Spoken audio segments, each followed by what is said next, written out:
ത്രിതല പഞ്ചായത്ത് തിരഞ്ഞെടുപ്പിൽ വിവിധ വാർഡുകളിലായി മത്സരിക്കുന്ന കരിമ്പുഴ പഞ്ചായത്ത് മുസ്ലിം ലീഗ് സ്ഥാനാർത്ഥികളെ മുസ്ലിം ലീഗ് സംസ്ഥാന പ്രവർത്തക സമിതി അംഗം പി എ തങ്ങൾ പ്രഖ്യാപിച്ചു. 7-ാം ward, 12-ാം ward, 13-ാം ward, 14-ാം ward, 18-ാം ward, 19-ാം ward ഇത്രയും വാർഡുകളിലാണ് നമ്മൾ സ്ഥാനാർത്ഥികളെ നിർത്തി മത്സരിക്കുന്നത്. അപ്പം അതിലെ നമ്മൾ ഓരോ വാർഡിലും സ്ഥാനാർത്ഥികളെ നിശ്ചയിക്കും. അപ്പോൾ ഇനി മുതൽ നമ്മൾ പ്രവർത്തനവുമായിട്ട് മുന്നോട്ട് പോകണം.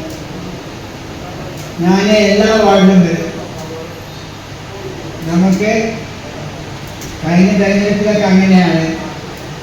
അപ്പോൾ നമ്മൾ സ്ഥാനാർത്ഥി ആരായെന്ന് നോക്കാതെ പാർട്ടിയെ വിജയിപ്പിക്കുക, അതാണ് നമ്മുടെ മുമ്പിലുള്ള കാര്യം.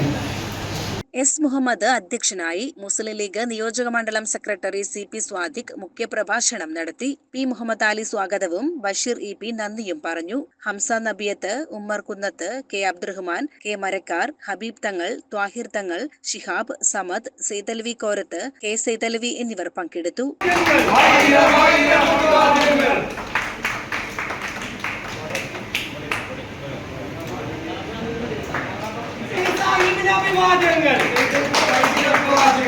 ജില്ലാ യൂത്ത് ലീഗിന്റെ സെക്രട്ടറിയും